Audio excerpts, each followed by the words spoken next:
Hey guys, today we're going to do the CELPIP exam listening section together. From start to finish, it takes about 40 minutes, but we'll try to speed it up and do it as fast as we can. I'm Scott from HZAD Education. Let's begin with the listening section. All right, we're ready. So I've got my coffee, I've got my notes, my pen if we need to take notes. Today we'll be on the HZAD Education platform. Now this is a new platform where after we go ahead and get logged in, we're going to choose the listening test, and it's one of the only platforms online right now where we could get new tests. Every week it generates a new test. So this is really fantastic. You have access to unlimited CELPIP practice. So I'll be on test 21 today. If you want to follow along at home, listen carefully. It goes fast. Take notes. Are we ready to begin? Part number 1 is listening to a problem-solving skill, or problem-solving. Generally, there is 2 people speaking, and we only get to hear the audio once. Starting off easy, let's get into it. You'll hear a man interviewing a woman about AI and sustainability, CRISPR applications, and digital currency influence. Wow, it's a big topic. Okay, AI and sustainability, I know. CRISPR is like gene altering, where we take human genes and we alter it. And digital currency. Whew, big topic. Let's go ahead. Listen carefully with me. Good afternoon, Charlotte. I am curious to delve into the recent studies regarding artificial intelligence's impact on environmental sustainability. It's a topic that seems to blend technological innovation with ecological consciousness, which I find absolutely intriguing. Good afternoon, Noah.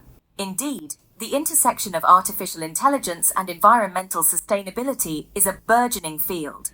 The capabilities of AI to process and analyze vast datasets allow for predictive analytics that can significantly enhance environmental monitoring and management efforts. For example, AI algorithms can optimize energy consumption in smart grids, potentially leading to substantial reductions in carbon footprints. That's fascinating. The ability to efficiently manage energy consumption through real-time data analysis proves AI's potential as a tool for ecological balance.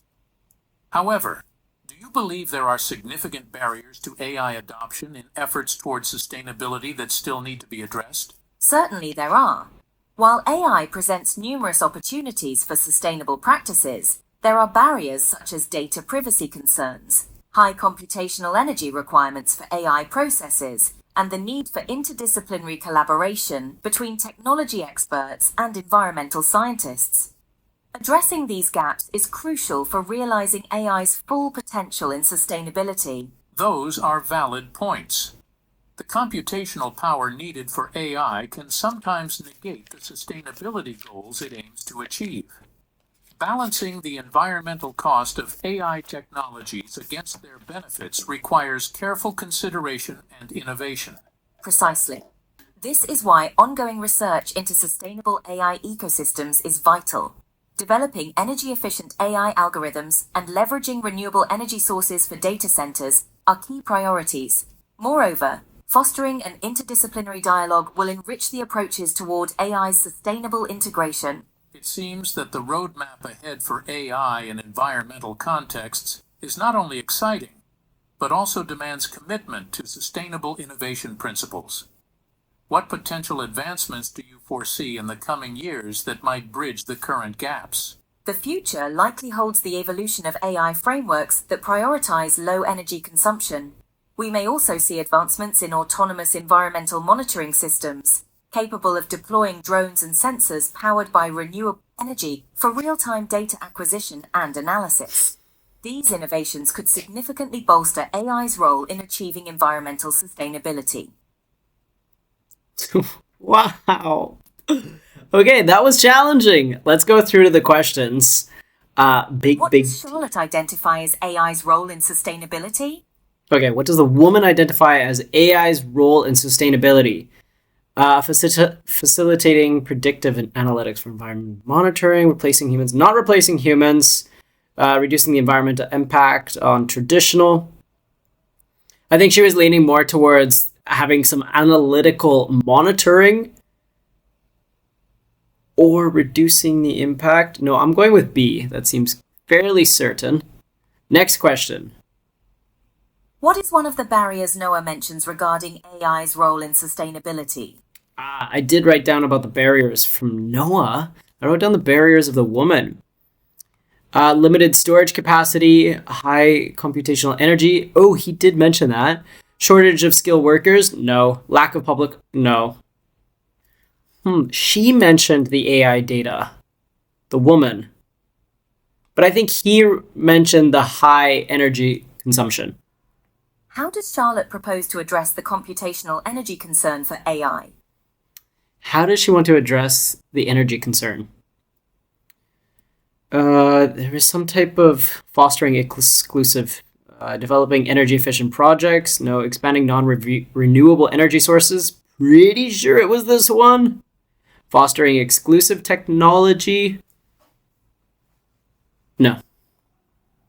Shifting gears to the realm of health and science, I recently came across fascinating research on the use of CRISPR technology in genetic medicine.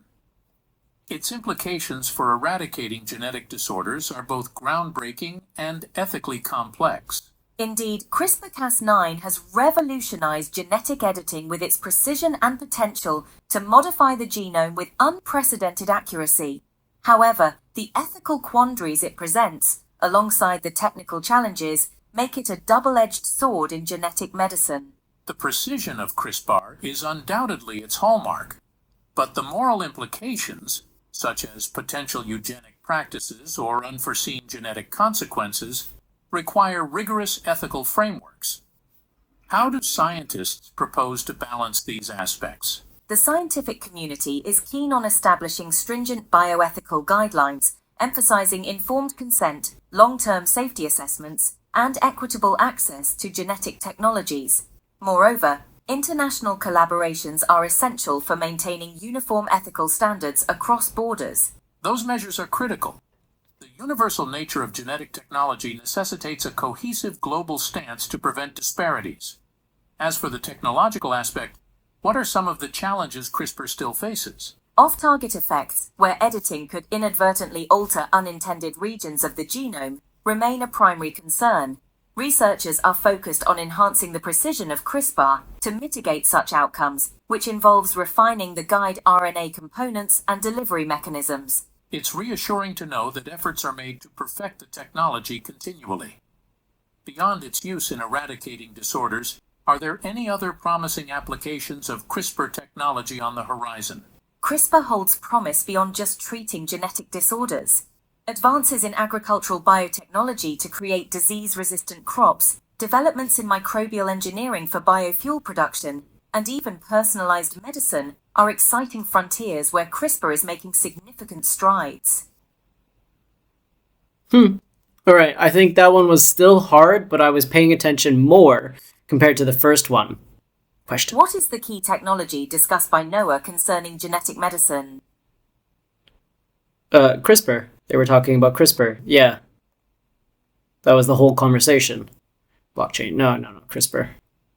What ethical concern is associated with CRISPR technology according to Charlotte? Oh, I read down a lot about the ethical concern.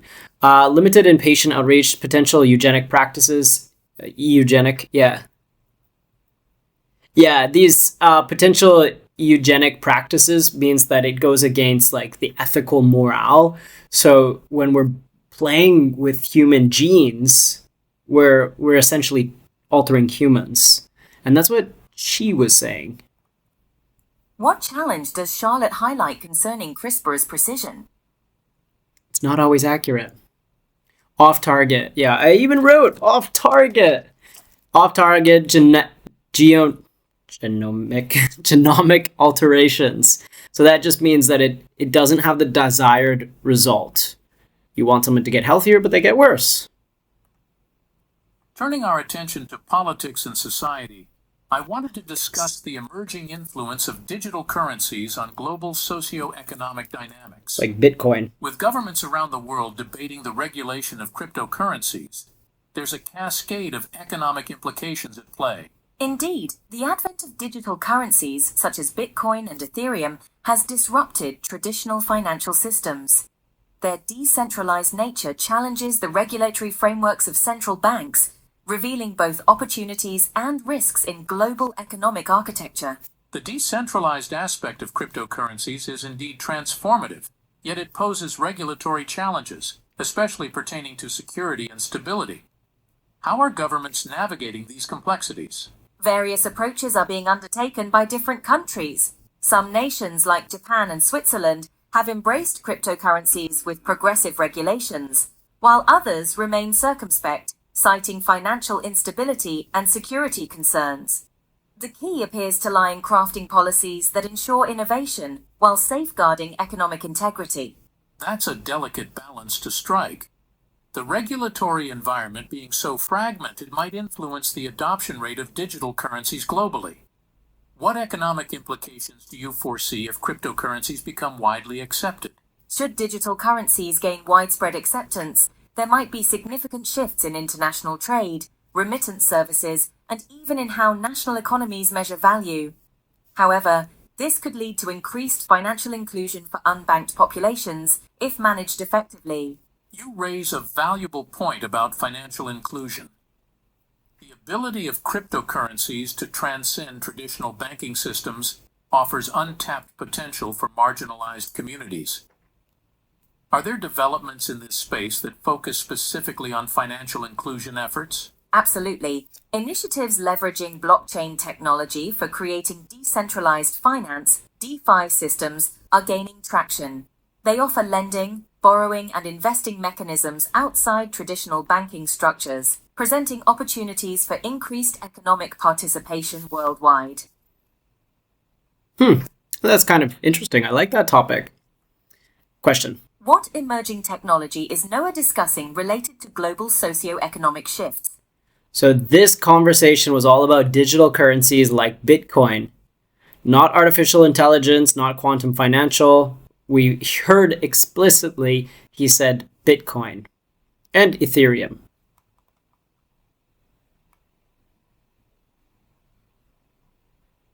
How does Charlotte describe the traditional financial system's response to digital currencies? Immediate without considering of risk? No. Cautious considering the instability? Unilateral acceptance? No. Unilateral means all agreeing. Overwhelming rejection? No. It was cautious and they were concerning the security and stability of it. All right, we're on to part number 2, and not so bad. That was about 12 minutes. Okay, we're going to have a conversation. We're listening to information. This is usually more specific, more direct information, not a conversation between two people. We only hear it once, so let's take a look. This conversation is a discussion about global food security and stability. Oh, I love this topic. Hopefully you do too. Let's begin.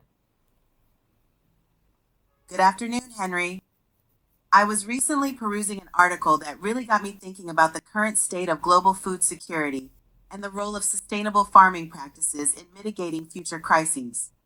It's a multifaceted issue with ramifications that ripple through environmental, economic, and social spheres. Indeed, Olivia. The food security issue is a Pandora's box intricately tied to climate change, agricultural practices, and geopolitical stability. The need for a paradigm shift towards sustainable agriculture is imperative. This involves not only rethinking crop production, but also considering larger systemic transformations within our food systems. Precisely. The environmental impacts are profound. Conventional farming methods contribute significantly to soil degradation, water scarcity, and biodiversity loss. Additionally, the substantial greenhouse gas emissions from agriculture exacerbate climate change. It's evident that prioritizing sustainability could radically alter our trajectory for the better. That's a critical point. Ecosystem services that agriculture relies on, such as pollination and nutrient cycling, are under threat. To ensure resilience, enhanced agroecological practices and regenerative agriculture are vital. The integration of crop diversification, agroforestry, and organic farming methods can mitigate many of these adverse effects. Absolutely, Henry. But we must also grapple with the socioeconomic dimensions. Transitioning to sustainable practices demands significant investments in technology, education, and policy reform. This creates a dual challenge of addressing immediate food shortages while investing in long-term improvements. Exactly, and the economic debates are rather intricate. Sustainable farming can spur innovation and generate employment, yet the initial costs and shifts in market dynamics can be daunting, especially for smallholder farmers. It necessitates robust frameworks for financial support and equitable policy adjustments. Beyond economic considerations, political landscapes play a pivotal role. International cooperation and governance are necessary to address cross-border challenges like trade policies and resource allocation. Only through cohesive global strategies can we hope to achieve true food security. Indeed, Olivia. Sovereign policies often prioritize short-term national interests over collaborative efforts, which can lead to counterproductive outcomes. For instance, restrictive trade barriers and subsidies distort food markets, inadvertently impacting food accessibility and equity on a global scale. That's a crucial insight. Moreover, food waste remains an under-acknowledged component. It exacerbates food insecurity by undermining production yields and inflating resource use. Strategies to enhance supply chain efficiency and consumer awareness are essential for sustainable progress. True, the magnitude of wasted produce is staggering. Addressing this inefficiency is pivotal. Enhanced logistics, cold chain facilities, and education about consumption patterns can make a substantial difference. Furthermore, tech-driven solutions like AI and precision agriculture offer promising avenues to optimize resource usage. Yes, the intersection of technology and agriculture heralds exciting possibilities. However, the ethical implications of data ownership and privacy, as well as the digital divide, must be carefully managed to avoid exacerbating existing inequalities. Precisely. Ethical considerations cannot be overlooked. The integration of smart technologies in agriculture requires a framework that ensures data sovereignty and equitable access. It's an area where public and private sectors must collaborate to create just and inclusive solutions. Ultimately, Henry, the path to sustainable agriculture and food security requires a holistic approach that encompasses environmental stewardship, economic viability, and social equity. It's a delicate balance, yet the potential rewards are vast, from improved health outcomes to stabilized ecosystems and thriving rural communities. Indeed, Olivia. It's imperative to maintain an optimistic outlook while acknowledging the considerable challenges ahead. By championing multidisciplinary strategies and fostering global partnerships, we can hope to cultivate a resilient and sustainable future for generations to come. All right, yeah, that was a long conversation, but I think we can manage with the questions. They talked about so many assets or different areas within sustainability, within food production. So I have no idea what the questions will be because there is just so much. I wrote down as much as I could. What does Olivia cite as a fundamental consequence of traditional farming methods? A. The depletion of aquatic resources.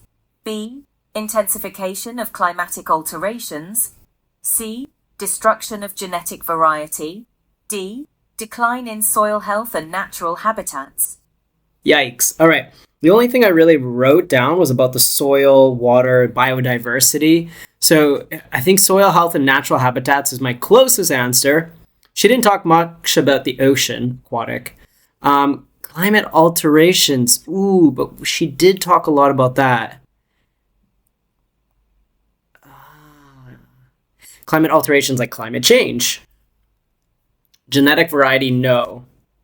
Now, if I'm to choose between her issue, but do I have my time's up? What does Henry identify as critical to maintaining ecosystem services in agriculture? A. Enhanced mechanization and automation. B. Usage of chemical fertilizers. C. Adoption of chemically heavy monocropping. D. Increased agroecological approaches. I'm just mad because I didn't get my last question in and then I didn't listen well to the question. Okay, don't waste time. Enhanced mechanism and automation, use of chemical fertilizer, adoption of chemical. No. Increase in agrological approaches. I did write that down. I wrote something about like agrological approaches, but there was a few other. Okay, don't waste time. Don't waste it. I'm just gonna go with it. Going with it. Let's continue. According to the discussion, what is a significant socioeconomic hurdle in transitioning to sustainable practices? A. Insufficient crop yields. I don't want to hear her tell me ABC. Okay. Insufficient crop yields, lack of technological advancements, the requirement for substantial upfront investment. That was part of it. Absent for trained agricultural. So, like, in order to transition to an. Wait, is my time up or is my time not even going? All right, I'm just going for requirement of upfront investments because I remember hearing that.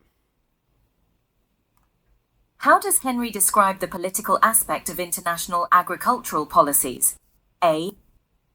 How does Henry describe the agricultural practices? Oh, this is why I don't like listening to it.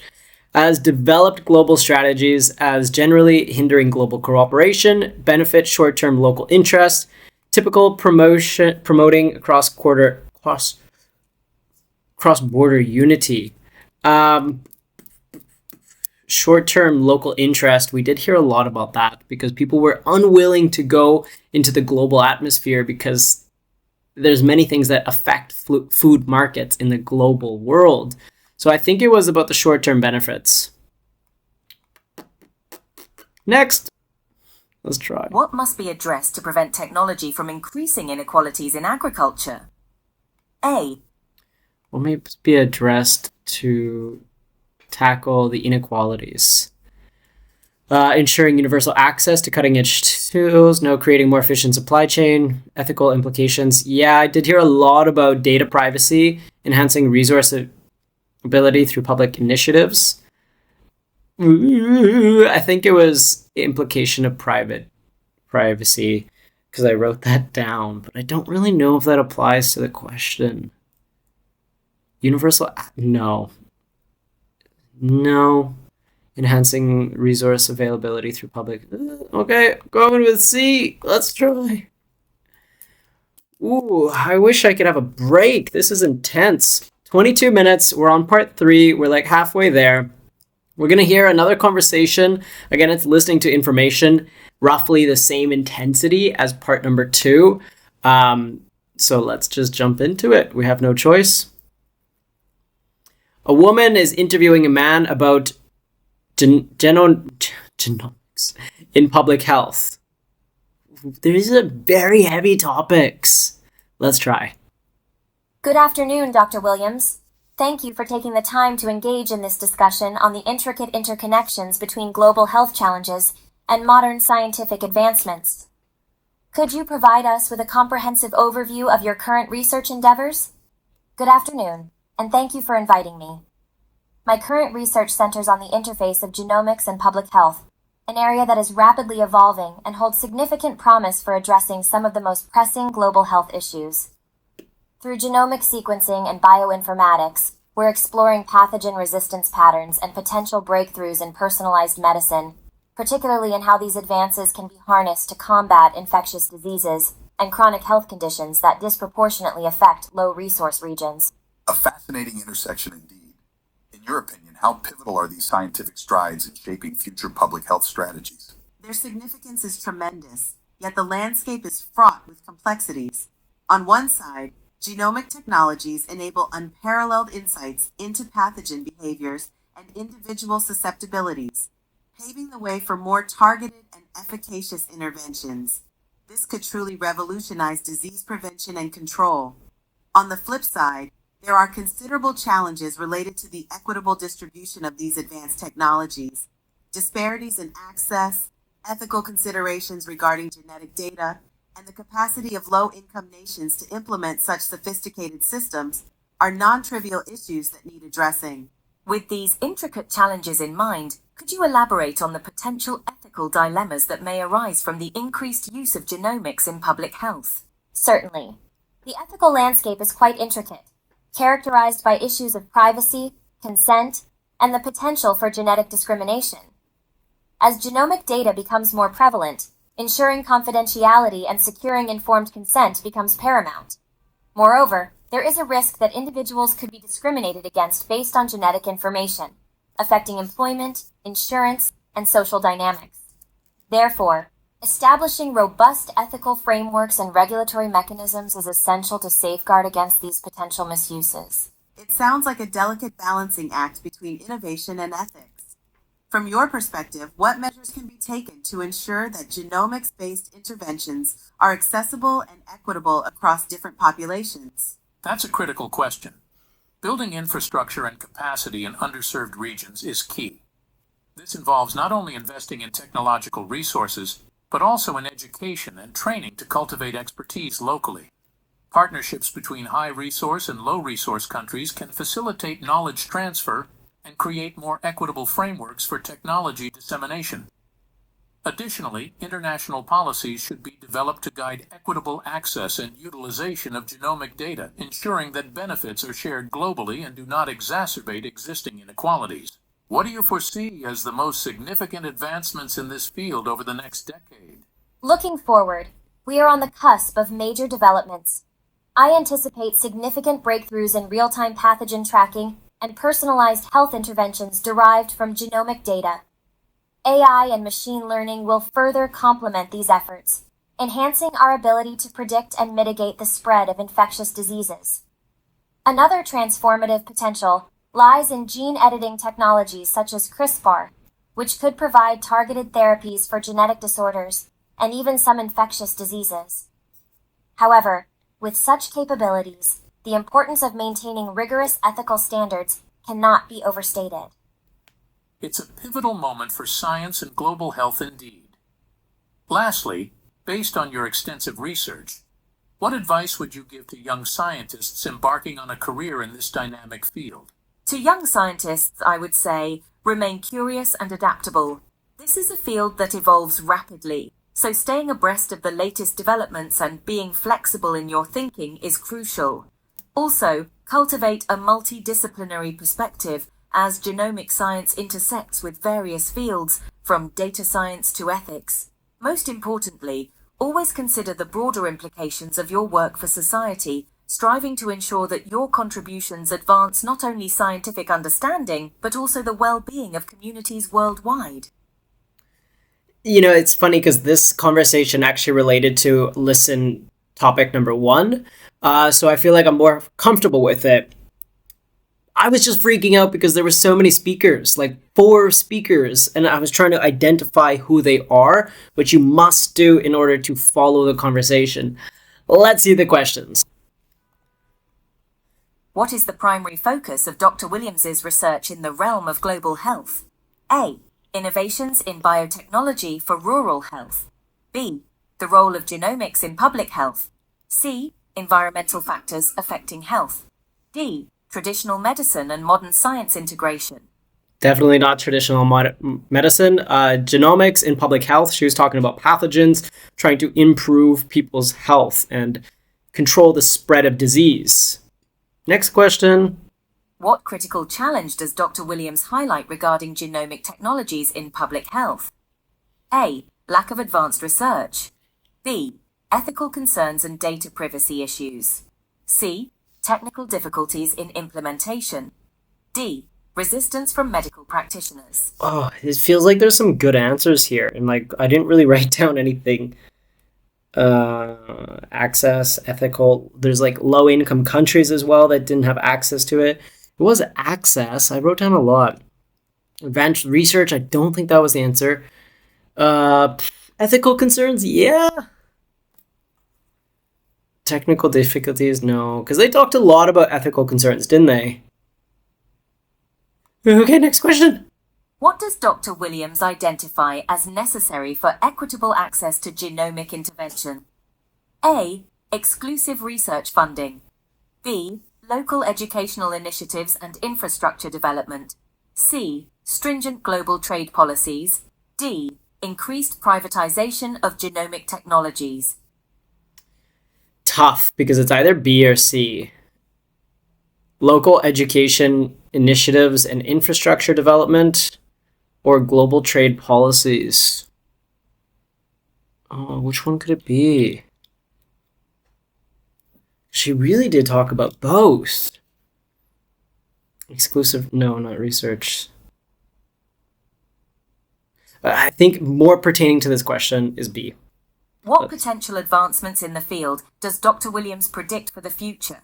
A. Automated healthcare systems. B. Real-time pathogen monitoring and genetic editing. C. Widespread eradication of infectious diseases. D. Universal health coverage implementation. I'm pretty confident that's B. She talked about real-time pathogen monitoring, genetic editing, and if we're looking into the future, this is the closest that we could get to like using AI to improve healthcare. I hope. According to Dr. Williams, what should young scientists focus on in their careers? A. Specializing in data analytics. B. Adopting a multidisciplinary approach. C. Sticking to traditional scientific paradigms. D. Pursuing commercial pharmaceutical advancements. I feel like there's a clear answer, which is B. It better be B. Not specializing in data analytics, because no, she talked about multiple different things. Traditional science, no, of course not. That's not this topic. Pursuing commercial pharmaceuticals, no, I didn't hear that. So multidisciplinary, she said the field is advancing quickly. You got to stay abreast of the new topics. What does Dr. Williams emphasize as vital for the dissemination of genomic technologies? A. Developing local expertise and international cooperation. B. Ensuring rapid technology deployment worldwide. C. Focusing exclusively on high-income nations. D. Privatizing genomic research and development. Development of local expertise and international cooperation. That sounds correct. Ensuring rapid technology deployment worldwide. Well, she talked a lot about countries, but how some countries have more access to it than others. High-income nations? No, I don't think so. Privatizing genomic rate. Okay. Let's go with A. All right. News items. This one can be a little bit harder because in the news, they tend to talk faster, and sometimes it's more specific to a certain country, like American news or Canadian news. Let's do our best. The only difference is that we have a drop-down menu, so you're not doing listen and answer. You are reading and doing the drop-down menus. Let's listen. About ethics, they're all about the same thing. At least I get to know this topic very well. In a rather unprecedented move, a coalition of environmental economists and ethical philosophers, spearheaded by Dr. Oliver Bennett, have published a comprehensive manifesto on the critical intertwining of economic policies and ethical considerations in environmental conservation. This seminal document, titled Sustainability Beyond Economic Metrics, offers a compelling critique of traditional economic paradigms that prioritize short-term financial gains over long-term ecological and ethical sustainability. The manifesto is set to be a catalyst for robust debates among policymakers, environmentalists, and ethicists worldwide. Dr. Bennett elucidates that the current economic frameworks often neglect the intricate symbiosis between human societies and their natural environment, leading to decisions that compromise both ecological integrity and social justice. The manifesto argues for an urgent paradigm shift towards an economy that not only measures success through GDP and financial wealth, but also factors in ecological health and ethical communal living. Drawing on recent empirical studies, the document provides a nuanced analysis of how unsustainable practices have culminated in a plethora of environmental crises, including accelerated climate change, biodiversity loss, and resource depletion. It highlights the moral imperative for industries and governments to integrate ethical considerations into their economic strategies, ensuring that developmental activities do not undermine ecological balance or exacerbate social inequalities. One of the notable recommendations calls for the implementation of a revised economic index that incorporates ecological welfare and ethical standards. This index would serve as a barometer for genuine progress, influencing policy decisions at both national and international levels. Dr. Bennett emphasizes the transformative potential of such an index, projecting it as a tool for incentivizing sustainable practices and deterring exploitative ones. The manifesto also examines the philosophical underpinnings of environmental ethics, urging a re-evaluation of human-nature relationships. It argues for a stewardship model rooted in respect, responsibility, and reciprocity towards nature, challenging the anthropocentric views that have historically dominated economic development agendas. This philosophical shift, according to the manifesto, is crucial for fostering a culture of sustainability and ethical awareness. As the manifesto garners attention, it is anticipated to ignite a series of symposia and think tanks dedicated to reimagining the future of environmental economics. Experts are poised to explore innovative collaborations between economists, ecologists, and ethicists, aiming to refine and implement the recommendations outlined in the manifesto. While the manifesto's comprehensive vision has been lauded, it also faces criticism from traditional economic bodies that argue its proposals might hinder economic growth. Dr. Bennett acknowledges these concerns, but counters that failing to integrate ethical and ecological dimensions into economic planning poses a far greater risk to both human and environmental futures. In light of these discussions, the manifesto stands as an intellectual beacon calling for a reconfiguration of values that define success in the 21st century. Its advocacy for a holistic approach to development, one that harmonizes economic viability with ethical and ecological integrity, opens new avenues for sustainable governance and policy formulation. As this document gains traction, it challenges the international community to embrace a forward-thinking vision, one where prosperity is measured not just in material wealth, but in the richness and sustainability of life on Earth. This new narrative promises to engage a diverse range of stakeholders, from global leaders to grassroots activists, fostering a collective endeavor towards a more equitable and sustainable world. Yeah, that was kind of hard, but kind of good as well. All right, I wrote down a lot of notes. So we're talking about like biodiversity and how, what are we talking about? How sustainability is something we need to focus on. In the long run, it helps the economy. Some people argue that we need to focus on the economy first, but the doctor was saying that there's greater risk if we delay this problem. I spent way too much time trying to write anthropocentric view. That's a long word. Let's go. Drop down. What does Dr. Bennett's manifesto primarily critique? Traditional economic frameworks? Yeah, I think so. Let's go with that one. Okay, what is significant? A significant recommendation to the manifesto? Trying to like balance something to keep the GDP. No. To develop a new ethical. Yeah, I did write down index. To reduce international economic collaborations, to establish welfare. The index was a big topic. And it literally said economic index for welfare, etc. Which model does the manifesto promote for human-nature relationships? I wrote that down. An anthropocentric model? Okay, that's got to be the answer. A competitive, a stewardship model. Oh, wait. No. Because anthropocentric means that we are centered on humans. Anthro is like a human-centric model. You need to know these words in order to answer it. I took anthropology in school, which is the study of humans. So they actually want a stewardship model because a stewardship means that we are like the caregivers for the nature. That's what they wanted to include. What is the project benefit of the revised economic index proposed in the economic index in the manifesto? Enhance GDP, increase short-term profits, encouraging sustainable practices. Yeah. Focusing solely, no, not solely. Yeah, sustainable practices. How does the manifesto propose to measure prosperity in the 21st century? Ooh, I don't remember that. Financial wealth, material products, holistic richness. I did remember holistic by technology.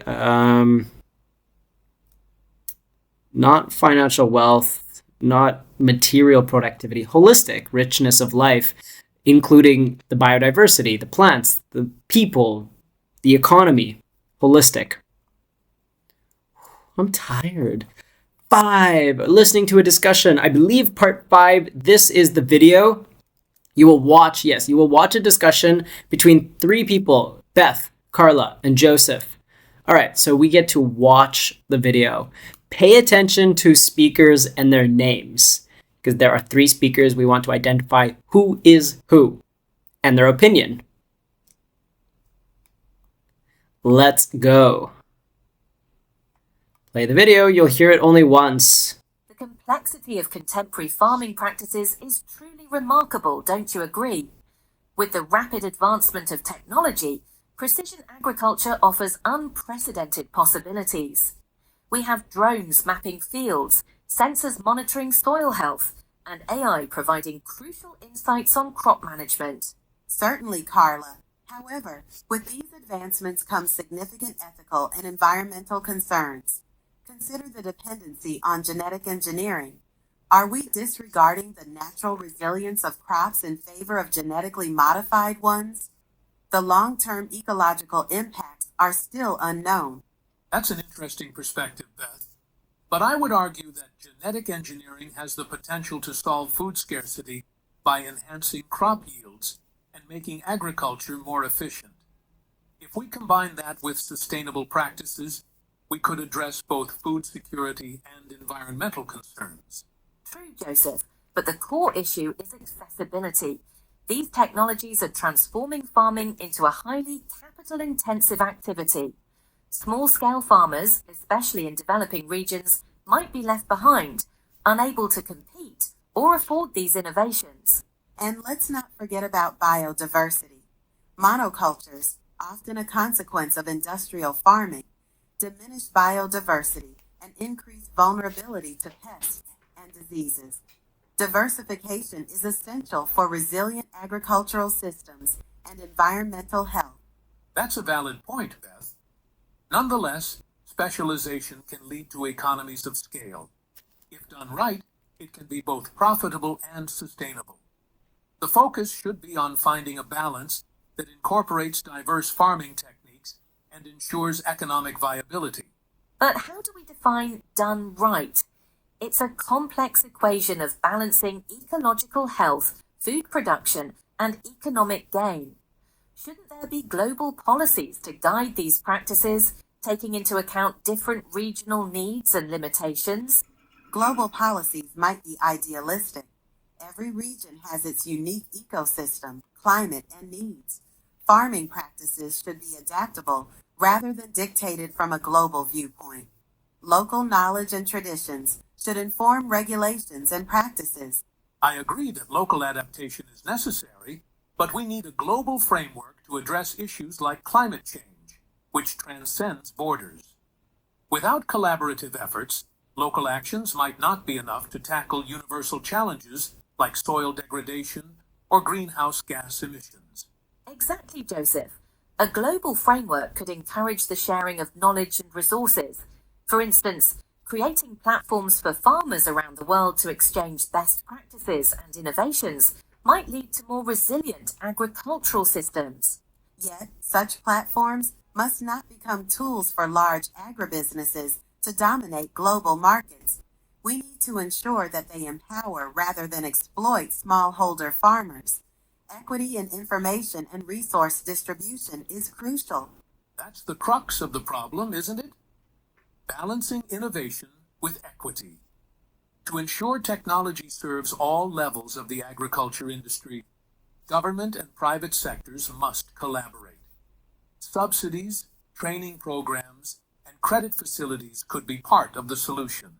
Agreed, but the focus should also be on sustainable technologies.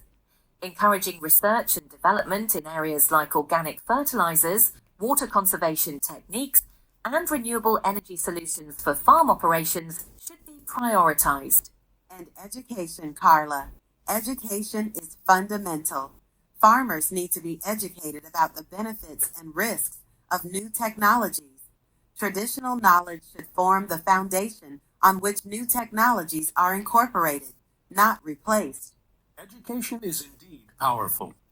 However, we should not underestimate the pace at which technology evolves. Continuous learning and adaptation are required. Perhaps fostering partnerships between tech industries and educational institutions could bridge the gap. These partnerships could create internship opportunities and hands-on training for farmers.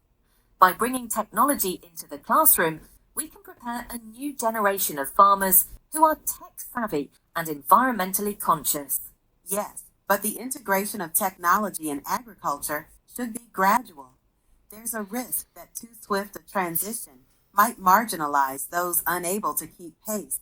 The digital divide is a real concern, particularly in rural areas without adequate internet connectivity.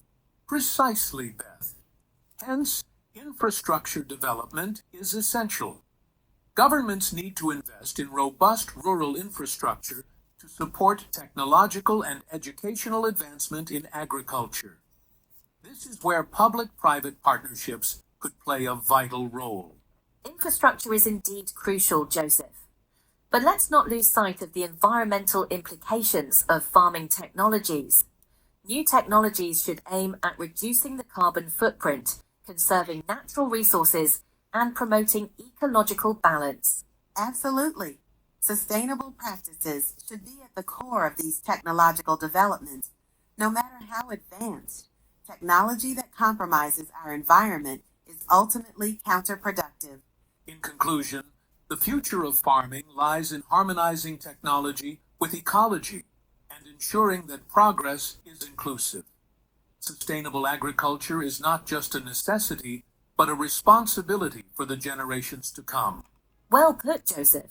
It is indeed a complex debate, but it's one that holds the potential to reshape our relationship with food and the environment. That's all? That was a long conversation. Imagine sitting around with your friends having that conversation. So I wrote down a lot. We know their ideas. They went through many discussions about the environmental impacts, what we should do on the global scale, what governments should do, the potential downfalls for monocropping, biodiversity.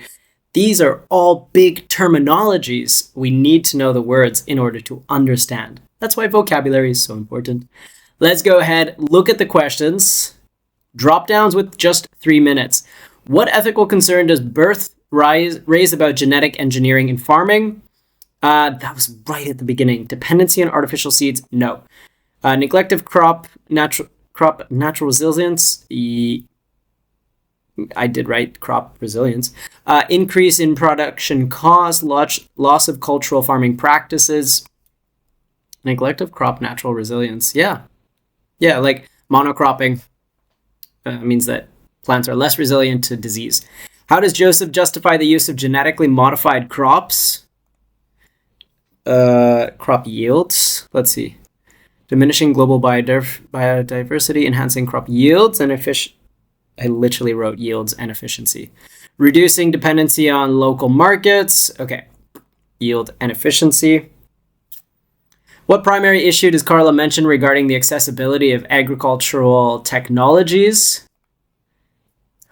Let's see. Capital intensive? Increased technological waste? No. Economic challenges for small farmers? Yeah. Cultural erosion of traditional... yeah, that was later in the audio. Small farmers. They talked a lot about the small farmers. What agricultural practice does Birth emphasize to ensure environmental health? Like good practices? Go back up. Global farming policies? No. Monoculture? Definitely not monoculture. Mono means one. Diversification? Yeah. Genetic enhancement? No, diversification. 2 minutes left. What does Joseph suggest as essential for advancing agriculture at all levels? At all levels. Something maybe like about the world. Regulation, restriction, collaboration, collaborative government-private input. Maybe. Eliminating smallholder farms? No. Limiting No, don't limit technology to the elite. Government, private input. I think that seems okay. 40 seconds. What role does birth believe education plays? Education was essential. Regional knowledge, interest technology serves as a foundation for informed adoption. Replaces regional knowledge with global. No. Serves as a foundation. 21 seconds. What does Carla stress as vital future for technology? Rapid information, focus on reducing environmental impact. And 12 seconds. How does Joseph propose the bridge the gap? I wrote bridge the gap, something about education and tech. Tech. Wait, was that my only tech option? Yes. Did it accept? I didn't press accept. Okay, I hope that got all my questions. All right, we got one more to go. Let's check it out. Ready. You're going to hear a conversation. A woman is interviewing a man about, of course, climate responsive architecture and urban planning. If you like politics and you like controversial subjects, lesson 21. Let's go. Good evening, Leo. It's fascinating how our discussions always lead to unparalleled insights. I've been deeply engrossed in the evolving landscape of climate-responsive architecture. How do you perceive its trajectory in addressing the global ecological challenges we face today? Good evening, Emma. The advancement in climate-responsive architecture indeed holds immense potential for environmental sustainability. The integration of biophilic design principles, which promote an intrinsic connection between building occupants and nature, could significantly ameliorate urban living conditions, thereby reducing the ecological footprint of cities. An astute observation. Yet, the technical complexities involved in retrofitting existing infrastructure with such innovations can be daunting. What are the most pertinent barriers you envisage in this transformative pursuit? Retrofitting poses several formidable challenges. Primarily, the historical preservation of architectural landmarks often limits extensive modifications. Additionally, the financial implications of implementing cutting-edge technologies can deter stakeholders. The harmonization of novel sustainable materials with existing structures also poses both an engineering and regulatory challenge. The financial burden cannot be overstated. However, the long-term economic viability through energy savings might offset initial costs. But this brings us to another pivotal question. How do we balance the pressing demand for rapid urban development with the need for ecological sensitivity? This is indeed a nuanced dilemma. A multifaceted approach is essential, one that leverages advanced modeling tools to predict environmental impacts early in the design phase. Integrative planning involving multidisciplinary experts can foster urban growth that respects environmental thresholds. Cities of the future must prioritize adaptive reuse and a circular economy to ensure sustainability. Such foresight is crucial.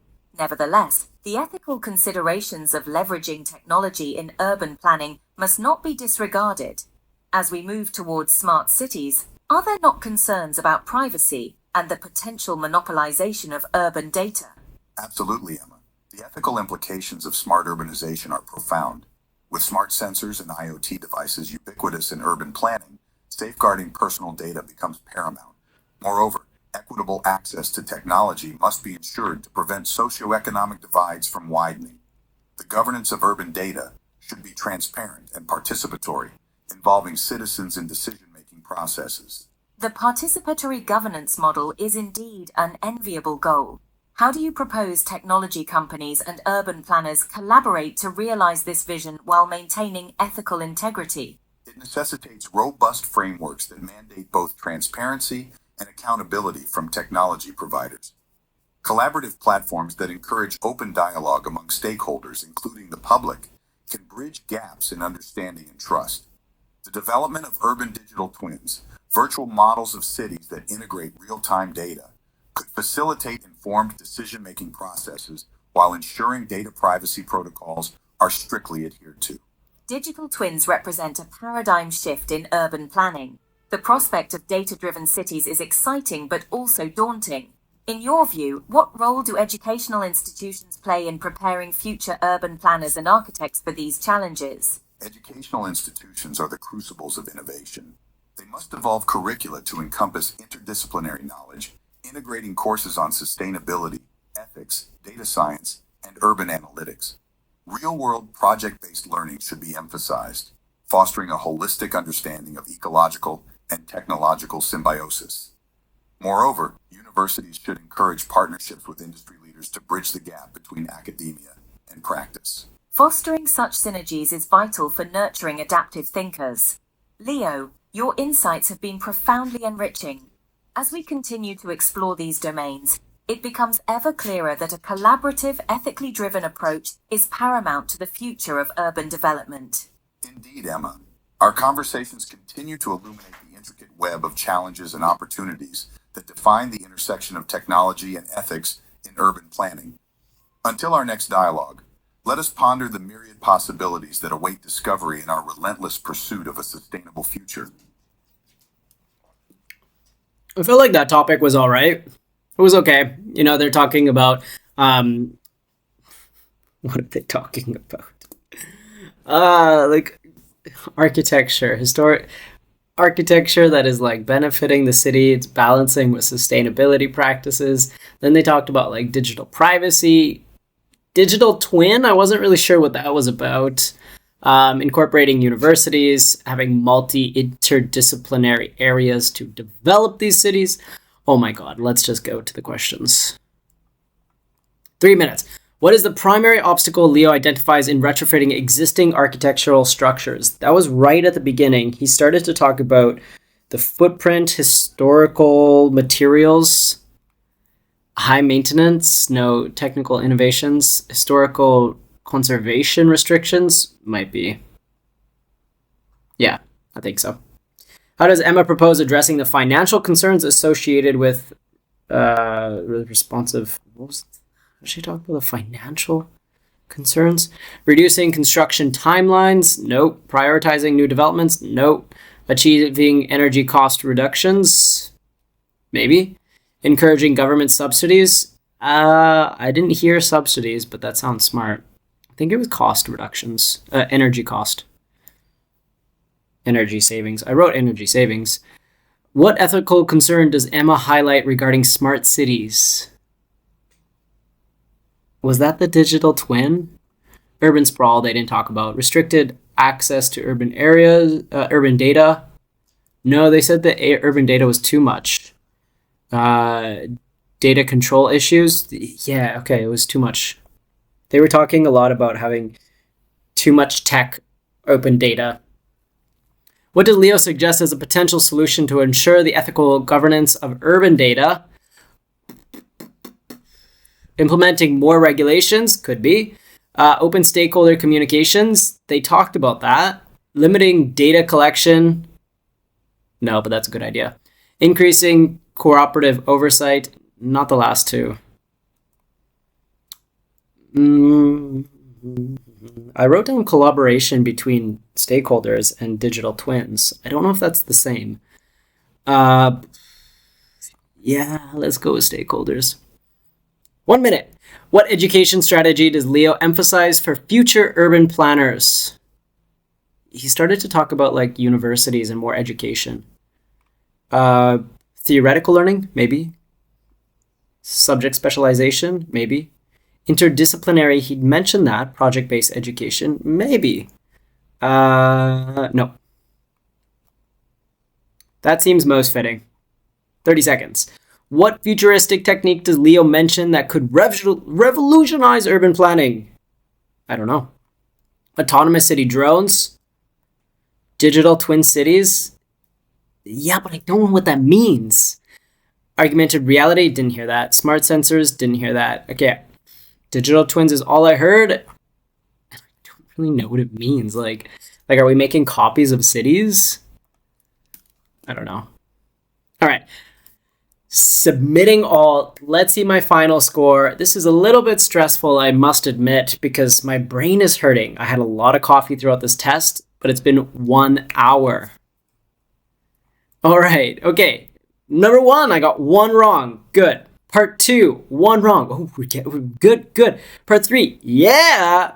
Part 4, nice. Part 5, oh my God, yeah. Part 6, I only got 2 wrong in this entire test, 2 or 3? That is absolutely fantastic. I got a CLB 10. I am very satisfied with this because this was super challenging. 36, 10 out of 10 for a CLB, which means I did very, very well. On the CELPIP HZAD education platform, we get our AI-generated feedback. So it identifies my strengths and where I should improve, understanding opinions, comprehension. It also gives me some actionable tips. This is your chance to make improvements. If you got a low score, like a CLB 6 or 7, and you want to increase that, do follow along with these actionable tips because they will help you to progress more. And we could go to our detail analysis. All areas, reading, writing, listening, and speaking, have your own detail analysis after you finish the test. Very helpful. It's one of the kind on the internet, and it helps us to improve. Strengths, weaknesses, and this is what I want to draw your attention to. There is a 2-week action plan. I give my students, like all of my students, I give this to them. 2-week action plan, follow it. Day 1, go and listen to a podcast. Next, spend 30 minutes. Tips to enhance. Week 2, listen to a 15-minute session. Complete 1 mock listening exam. Tips to improve. So if you follow this 2-week action plan, you are going to increase your score. Do it for all areas: reading, writing, listening, and speaking. Link is in the description below if you would like to use this platform to study for your CELPIP exam. It's the only kind on the market today. I'm Scott from HZAD Education. My brain hurts. That was a long test. I'll see you in the next one. Bye-bye.